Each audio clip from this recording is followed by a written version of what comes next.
Reunión de hoy es durante el día, hoy fue 5 de Tammuz. El Alter Rebbe, ya lo leímos a la mañana en el templo, pero está muy bueno. El Alter Rebbe preguntó a uno de sus más grandes y allegados Hasidim, cuando estaba con él en Yehidut, en una audiencia, acerca de su situación. El Hasid se quejó de que la situación económica ha decaído, etcétera. Son cosas que acá Baruch Hashem no conocemos, pero parece que hay lugares donde la situación económica no está muy bien. Le dijo que estaba mal. Le respondió el Alter Rebbe: a ti te precisan para que ilumines tu vecindad con Torah y el servicio del corazón, la plegaria, manutención y lo que tú precisas, de eso debe proveerte el Altísimo, bendito sea. Haz lo que debes, entonces Hashem hará lo que él debe hacer. Uno tiene que hacer lo suyo, tiene que hacer los recipientes. La bendición viene, eso es lo que uno tiene que hacer. Iluminar al mundo en lo que le toca hacer, ya sea en la actividad que eligió o que heredó o que se siente cómodo. Si uno está contento con lo que hace, es mucho mejor. Pero a veces uno no está tan contento con lo que le toca hacer. Pero de todas maneras, si uno se reflexiona y piensa, bueno, me tocó hacer esto, no es mucho lo que me gusta, pero a ver, ¿cómo puedo aprovecharlo para difundir luz en el mundo? Entonces, de esa manera, uno se va a dar cuenta que, bueno, que a veces hacemos lo que más nos gusta, a veces no tanto, pero lo importante es el objetivo y lo que sale de todo esto. Y hoy vamos a hablar bastante del tema. Un poquito hablamos en el Shiur a la mañana, en el templo, pero de todas maneras eso va a ser el disparador para el resto de pensamientos y enseñanzas que Besat Hashem vamos a compartir. En general, para empezar siempre hay que empezar por el principio. Y el principio de todo es cuando la persona nace y cuando la persona va creciendo y están los padres y están los abuelos a veces, los maestros, los educadores, que tienen el desafío, tenemos el desafío de educar. Y a veces no sabemos si estamos haciendo bien o no estamos haciendo bien. ¿Cómo se debe educar? ¿Mano dura, mano blanda, algo intermedio? Depende de la época, depende del lugar, depende de la edad de cada uno. Hay que mirar la parashá de la semana y ahí vamos encontrando las respuestas. En la parashá de la semana, uno de los temas que justamente comentamos ahora a la mañana, pero voy a volver a repetir, aunque sea la parte histórica, tenemos la segunda Shirá, el segundo cántico que aparece en la Torá. El primer cántico fue cuando el pueblo de Israel sale de Egipto y ahí agradece a Hashem por todos los milagros y maravillas que recibieron al poder salir de Egipto después de 400 años de estar vagando de un lado para el otro y 210 años en Egipto, 86 años de gran esclavitud.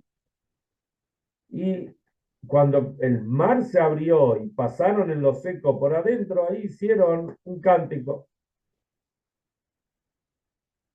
En la parashá de esta semana, donde ya nos cuenta el tramo final, digamos, para que estaban acercándose a la tierra de Israel, hay cuenta que había un pueblo que se llamaba los Emorim, los Emoritas. Algunos dicen que en realidad no eran los Emoritas, sino eran los Amalequitas que se vistieron con Emoritas, como Emoritas y pensaron así. La fuerza del pueblo de Israel está en la palabra, está en la plegaria. Esto no lo dije a la mañana, ¿eh? Así que presta atención. La fuerza del pueblo de Israel está, esto es otro, no es justamente en este momento cuando lo que pasó, pero más o menos en esa época, la fuerza del pueblo de Israel está en la palabra, en la plegaria. ¿Qué hicieron? Se cambiaron las vestimentas. Eran emoritas, eran amalequitas, perdón, que se vistieron como emoritas. Entonces, cuando el pueblo de Israel los iba a ver, le iban a rezar a Hashem que los proteja, ¿qué tal, Marce? Que los proteja de los emoritas. Pero en realidad eran amalequitas, eran otro pueblo. Entonces ellos dijeron, van a rezar mal, no van a tener la intención correcta y van a caer. Pero ustedes saben que hay algo que se llama Idi Shekov. El Idi Shekov no es algo nuevo, sino es del principio. Los Yehudim vieron que los tipos estaban vestidos como emoritas, pero hablaban como amalequitas. Entonces empezaron a dudar. Entonces le hicieron la tefilá a Hashem directo, sean quien sea que Hashem nos proteja. Y Hashem así fue que los protegió. Eso fue una de las batallas que tuvieron. Otra de las batallas que estos amalequitas sabían que el pueblo de Israel tenía que pasar por un valle. ¿Qué tal, Alfredo? ¿Cómo va? El pueblo de Israel tenía que pasar por un valle. Entonces, el valle a veces puede ser un valle muy amplio, puede haber cientos de metros entre una montaña y otra o más. Este era un valle muy estrecho, y esto lo trae Rashi, lo trae del Midrash, que entiendo, donde estaban las dos montañas y estaban tan cerca las montañas una de sí, que si uno estaba de un lado de la montaña y el otro estaba en la otra montaña, podían hablar como dos vecinos, dos vecinas o dos vecinos que hablan de un balcón al otro. Así podían hablar. ¿Pero qué hicieron estos? Separaron, se escondieron, mejor dicho, las grutas que estaban dentro de la montaña. Entonces pensaron cuando van a pasar el pueblo de Israel por ahí, no lo van a ver, y le van a tirar flechas y piedras y el armamento más sofisticado que había en aquella época le van a tirar y lo van a vencer al pueblo de Israel. ¿Qué pasó? Hashem vio esto. ¿Qué hizo? Así cuenta el Midrash. Las montañas, de repente hay protuberancias de un lado y agujeros del otro. ¿Qué hizo Hashem? Hashem cerró las dos montañas antes que pase el pueblo de Israel. Entonces cerró las montañas y los tipos se murieron todos. Ahora, muchas veces hay una expresión que dice, Ein balanes makir benizó. A veces a alguien le pasa un milagro y ni se da cuenta. Una persona, lo aleinu, puede estar caminando por la calle. Pasó abajo de una obra en construcción o de un balcón o lo que sea, y a los 5 segundos se cayó una piedra, justo en el lugar donde él había pasado. 2 segundos. Y a veces ni se da cuenta de lo que se salvó. Pasaba 2 segundos después y le caía de un pleno en la cabeza. Entonces, ¿qué hizo Hashem? Al pueblo lo acompañaba el Be'er Shel Miriam, el pozo de Miriam, por donde ellos recibían el agua. Entonces Hashem hizo que a través del pozo pasen toda la sangre y los huesos. Entonces ahí los Yehudim vieron el gran milagro que tuvieron. Entonces ahí fue cuando hicieron la Shirah. Hicieron una Shirah, que la Shirah, un cántico que dice, así se va a decir en el libro Besefer Milhamot Hashem, en el libro de las guerras de Hashem. Hay distintas opiniones. Algunos dicen que realmente hay un libro donde están escritas todas las guerras, y otro que se refiere a que se va a comentar esto. Y dice que así como nosotros recordamos permanentemente la salida de Egipto y el cántico que hicieron los Yehudim, también vamos a recordar permanentemente este cántico y este gran milagro que tuvo el pueblo de Israel. Y efectivamente fue así. La Gemara, el Talmud, nos cuenta algo muy interesante, que tiene mucho que ver con este tema que estamos tratando de desarrollar, al cual queremos llegar, a cómo son los desafíos de la educación. Uno piensa, ¿qué tiene que ver todo esto? Ya vamos a encontrar algo. Él cuenta lo que ya hemos estudiado acá también, que a raíz del pecado de la Shonara, de hablar mal de otro, la Shonara hacía que la persona pueda tener zarat. Zarat es un tipo de lepra, manchas en el cuerpo. La forma digamos, de curarlo era una cura. ¿Qué tal, Eduardo? La forma de curarlo era que Todo bien, tenían perfecto.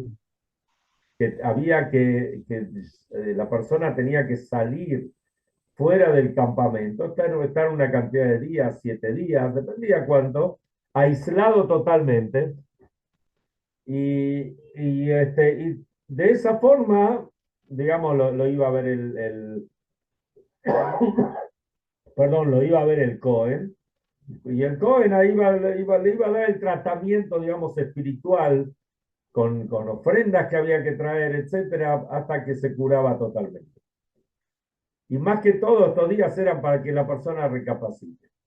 Ahora, ellos estaban en el desierto. Es verdad que la mayor parte de los años que estuvieron en el desierto, estuvieron acampados en distintos lugares, pero también hubo 42 estaciones, como vamos a ver de acá, la parsha que habla de esto, de acá un par de semanas. Entonces, caminaban de un lado para el otro, iban de un lado para el otro. Y los tipos estos que estaban aislados, ¿cómo hacían? Ellos estaban fuera del campamento. No solamente estaban fuera del campamento, sino que tenían que ir atrás de todo, atrás de los 4 campamentos, que cada uno de los campamentos constaba de 3 tribus, atrás de todo, cola, iban estas personas que estaban, digamos, aislados por el Lashon Hara, por lo que habían hablado. Ahora, miren qué interesante. Si volvamos a la escena que estábamos contando antes, venía el pozo, el agua que los rodeaba a ellos, y venían bajando de la montaña, venían los huesos con la sangre y todo. Entonces, ¿quiénes fueron los primeros que vieron el milagro? Uno dice, pobres tipos, estaban atrás de todo. Pero en esta ocasión, los primeros que vieron el milagro, así dice el Talmud, fueron estas 2 personas. Y no solamente que vieron el milagro, sino que ellos dieron la Besorá Tová, dieron la buena noticia al resto del pueblo. Miren el milagro que tuvimos. O sea que, como vamos a ver ahora enseguida, no hay ningún Yehudí que queda aislado. Cada Yehudí tiene algo para aportar. Porque ahí la Torah dice, Et Baer Besufá, dice, hay quienes dicen que eran los nombres, así trae el Talmud, de estas 2 personas que las recordamos que estaban aislados, pero en realidad fueron los que trajeron la noticia que el pueblo de Israel había tenido ese milagro. O sea, ¿para qué necesitamos? Entonces, la pregunta es, ¿para qué necesitamos los nombres de estas personas? Y justamente para saber que ellos dieron la noticia del milagro, como vamos a ver más adelante. Hay otra historia conocida incluso puede ser que alguna vez yo la conté en el Shiur, pero siempre es bueno recordarlo, con una explicación maravillosa del Rebbe, porque si no, sin la explicación del Rebbe, no entendemos qué es lo que quiere decir el Talmud. El Talmud dice así, ustedes saben que estaba Rabbi Shimon Bar Yochai. Todos sabemos Rabbi Shimon Bar Yochai, quién era el que escribió el Zohar, el que está enterrado en Mirón, la Guaomer, etcétera. Junto con Rabbi Shimon Bar Yochai está enterrado su hijo Rabbi Elazar. Rabbi Elazar venía, así cuenta el Talmud, venía de haber estudiado con su Rab, con su Rebbe, venía montado en el burro, como se iba en aquella época, y de repente ve a una persona. Y la persona era muy fea, muy fea. Entonces el Rabbi Elazar le dice así, reca, vacío, qué vacío que estás, qué feo que sos. Y le dice, decime, ¿la gente de tu ciudad son todos tan feos como vos? Entonces él le dice, la persona esta le dice, ¿qué me decís a mí? Decirle al artesano que me creó, quejate a él, decir a él que él fue el que me creó. Cuando, o sea, yo tengo la culpa, yo nací así, como siendo Hashem es el que me hizo así. En ese momento Rabbi Elazar se baja del burro y, y se le cayó la ficha, cómo le dijo esto, le empezó a pedir disculpas, perdóname por favor, y el tipo no lo quería perdonar. Y así fueron caminando, corriendo hasta que llegaron a la ciudad. Cuando entraban a la ciudad, y ahí estaban los alumnos de Rabbi Nazar esperando, entonces eh, salieron los alumnos y le dijeron, Shalom Aleja Revi, bienvenido Rab, qué sé yo, pero veían que el rabino estaba re mal. Entonces el otro le contó lo que había pasado. Entonces los alumnos le dijeron, escúchame, perdonalo, te está pidiendo disculpas, perdonalo. Bajó la cabeza y te está pidiendo disculpas. Entonces él le dice, bueno, está bien, te perdono, pero con la condición que no te acostumbres a hablar de esta manera. Entonces, acá hay un montón de preguntas. Rabbi Lazar, que era, imagínense, el hijo de Rabbi Shimon Bar Yochai, está bien, a veces los hijos no siguen el camino del padre, pero Rabbi Lazar era alguien que está anotado, está nombrado en el Talmud, y era un grande de los más grandes tanaítas de la época de la Mishnah. Entonces, ¿cómo él pudo haber dicho esto? Decirle a alguien, qué feo que sos. Y más aún, Rashi dice que esta persona en realidad no era una persona, sino era Eliyahu Hanaví. Entonces, todo esto no se entiende. Sin entrar en todos los detalles, vamos a hacer el punto central, cómo lo explica el Rebbe. Rabbi Lazar, cuando vio a esta persona, él en realidad no le molestaba que si era linda o era fea, cómo era. En realidad esta persona, Rabbi Lazar vio que internamente esta persona estaba vacía, que no tenía nada. Entonces eso es lo que le decía, vacío. ¿Cómo se puede ser tan vacío? ¿Cómo una persona puede ser así? Pero fíjense, el hombre no le dice, no le contesta, escúchame, ayer me hizo así. Dice, no, el artesano que me hizo así. Un artesano, perdón, un buen artesano, cuando él hace un producto, él arma algo, tiene un objetivo, no es simplemente hacer algo abstracto. Se arma algo con una finalidad. Entonces, Hashem me hizo, pero no simplemente Hashem. La artesanía de Hashem, ¿qué quiere decir? Hashem me dio un tafkit, Hashem me dio una misión. Entonces, ¿qué te quejas a mí? Yo tengo una misión que cumplir.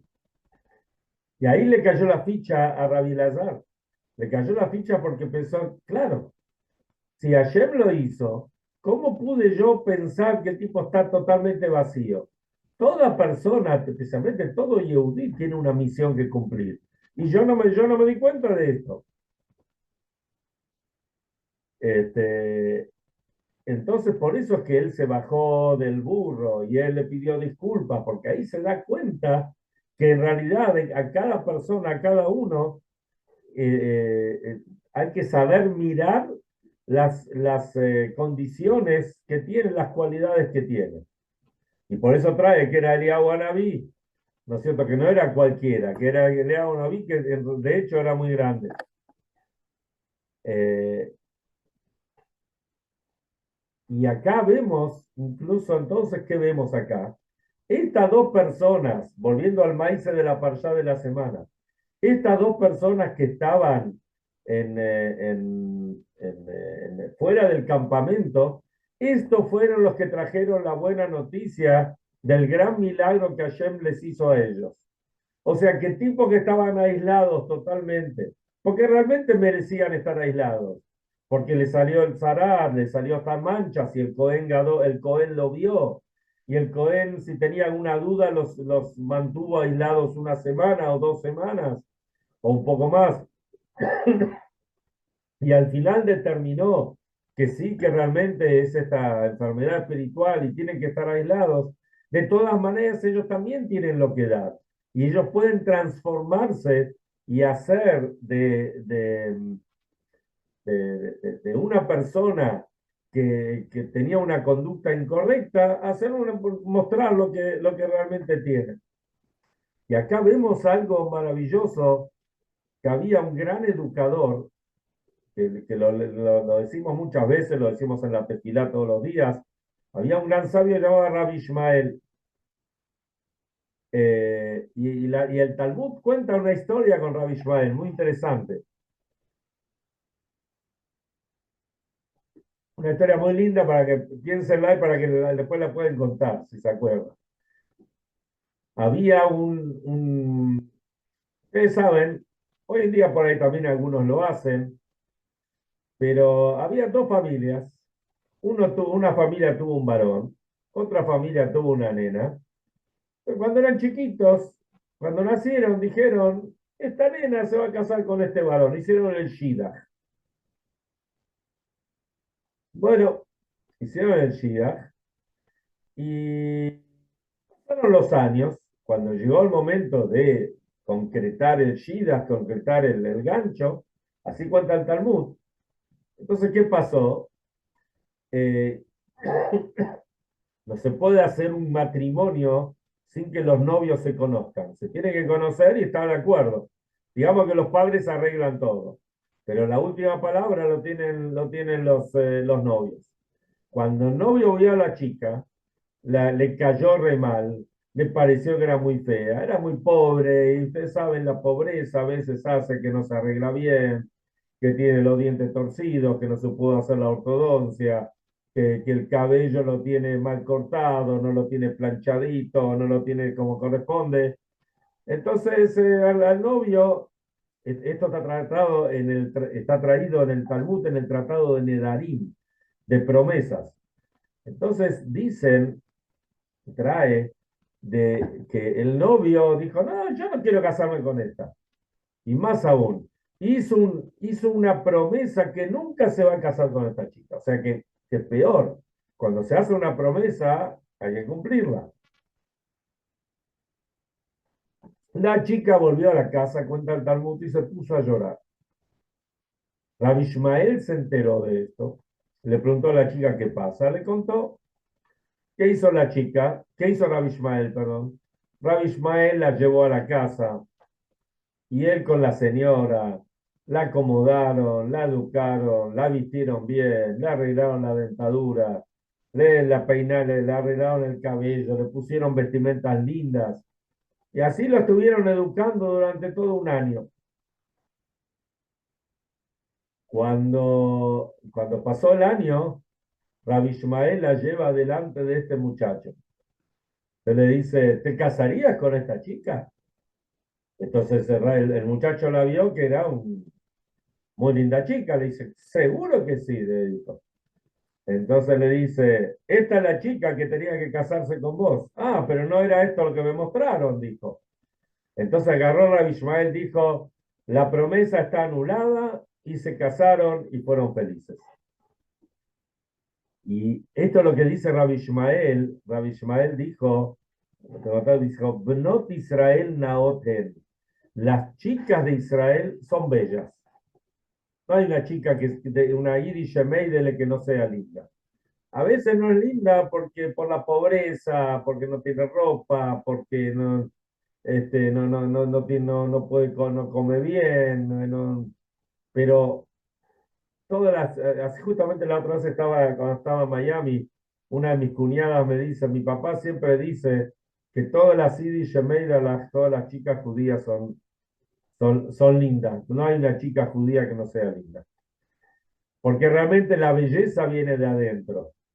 Pero a esa belleza a veces hay que acomodarla un poco hasta que uno sabe y puede percatarse de lo que hay adentro.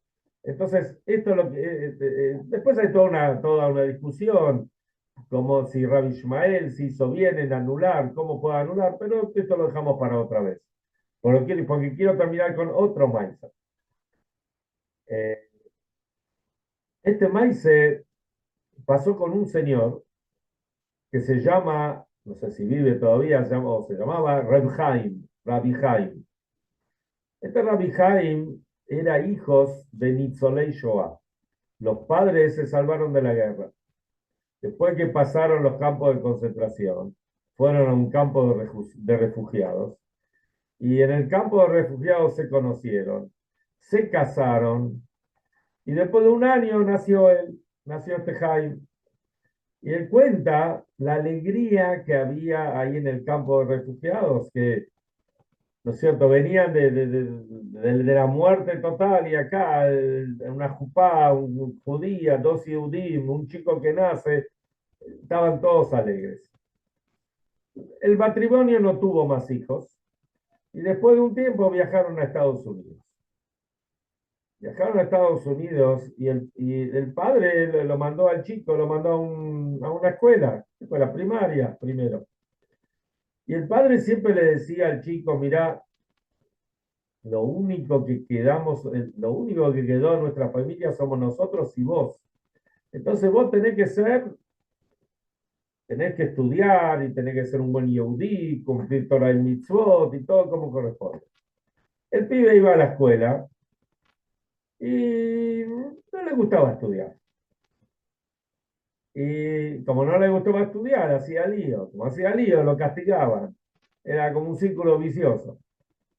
Y así lo mandaban a la dirección, lo mandaban a la casa, este, hasta que yo creo que la persona debe vivir, porque el que lo contó, lo escuchó directo de esta persona. Entonces, dice, una vez el director de la escuela, el Menael, se, se cansó de él y agarró y le dijo, mira, te vas a tu casa y le dio una tarea. Quiero que te estudies, le dio toda una parte del Talmud, en el tratado, creo que era también de Nedarim, una Mishnah, la tenés que estudiar bien, la tenés que saber de memoria y tenés que saber explicarla bien. Hasta que no esté esto, no puedo volver a la escuela. Bueno, el pibe se volvió a la casa. El primer día, 1, 2, 3 días, estaba chocho de la vida, estaba re contento porque no tenía que ir a la escuela, que no le gustaba ir. Pero después empezó a aburrirse, estaba solo todo el día. Entonces dijo, "Buah, voy a empezar a estudiar". Y así empezó a estudiar y estudió la Mishnah, la memorizó, la supo explicar, o sea, todo lo que el director le había dado. Volvió después de un tiempo a la escuela, bueno, y lo aceptaron nuevamente. Y así pasó el tiempo. Pero no es que era el gran estudioso, pero bueno, más o menos la llevaba. Estamos hablando que vivían ahí en New York, o en Brooklyn, no sé justo dónde vivían. Llegó la época del bar mitzvah. El padre estaba imagínense un padre que se salvó de la guerra, estaba tan feliz de que llegaba el bar mitzvah del hijo, que dijo así, quiero ir a lo del Rebbe de Lubavitch, esto habrá sido en los años 50, 60, no sé, no, 50 habrá sido. Quiero ir al Rebbe de Lubavitch y quiero que vos vengas conmigo para que el Rebbe nos dé una verajá, especialmente antes del bar mitzvah. Bueno, el padre estaba contento, el chico estaba contento. Cuando el pibe le cuenta a los compañeros que va a ir a lo del Rebbe, le dice, ¿vas a ir a lo del Rebbe? ¿Cómo vas a pasar una vergüenza bárbara? Porque el Rebbe normalmente a los chicos que iban a que cumplían bar mitzvah les preguntaba, ¿qué estás estudiando? Y sobre eso el Rebbe le hacía algunas preguntas para ver el nivel, cómo estaba, para darle indicaciones, qué sé yo. El Rebbe te va a preguntar a vos, y vos no sabés nada, apenas sabés dos o tres renglones, por ahí ni sabés lo que estamos estudiando. Entonces, ¿cómo vas a ir? Pero al padre no le podía decir que no va a ir, porque era toda la ilusión del padre. Y así estuvo varias noches, no podía conciliar el sueño. Llegó el momento de ir a lo del Rebbe, fueron a 770, entraron a la audiencia con el Rebbe, un rato largo el Rebbe habló con el padre y después el Rebbe se dirige a él y al pibe le temblaban las piernas, tierra tragame más o menos. Y el Rebbe le dice así, escúchame, ¿vos estudiaste alguna vez tal y tal pedazo del Talmud? Que era justo lo que él se había estudiado de memoria, que lo sabía perfecto. Entonces el chico le dijo, sí. Entonces el Rebbe le dice, ¿me querés contar de qué se trata? Más o menos le habrá dicho estas palabras. Y el pibe, que eso lo tenía claro, le contó todo lo que había estudiado. Y el pibe salió, el padre estaba contento, el chico estaba contento. Y después pasó el bar mitzvah. Y el bar mitzvah, el padre lo llevaba en anta, bailaba con él. Fue una fiesta hermosa, maravillosa para estos padres que vieron en su hijo la continuidad. Pero el pibe, el chico después contó, perdón, este hombre ahora, perdón, me olvidé un detalle importante. Este hombre creció y se hizo un moré, se hizo un educador, un gran educador. Y muchas veces cuando le toca hablar, cuenta el maíz la historia de su vida. Y él dice, lo que más le impactó del Rebbe, no fue que el Rebbe le preguntó justo lo que él sabía, lo que había estudiado. Porque se entiende que un Rebbe tiene Ruach HaKodesh, un Rebbe tiene una inspiración especial que puede decirle eso. Pero el amor, el corazón, la forma como el Rebbe lo trató, eso es algo que le acompaña toda la vida. Y esto es lo que tenemos que saber. Cuando vemos a otra persona, cuando vemos a un chico, cuando vemos que no va ni para atrás ni para adelante, tenemos que saber que hay un humano, hay un artesano que lo hizo. Y seguro que algo bueno hay. Bueno, la inteligencia de los padres, la inteligencia de los abuelos, la inteligencia de los maestros, tiene que estar en saber encontrar esta luz que hay dentro de cada uno y uno. Si a cada uno lo vamos a ver de esta manera, seguro que esto va a acelerar Biat Mashiach Tzidkeinu, la venida del Mashiach, y realmente va a venir y todos los Yehudim vamos a estar, como ya hemos hablado tantas veces.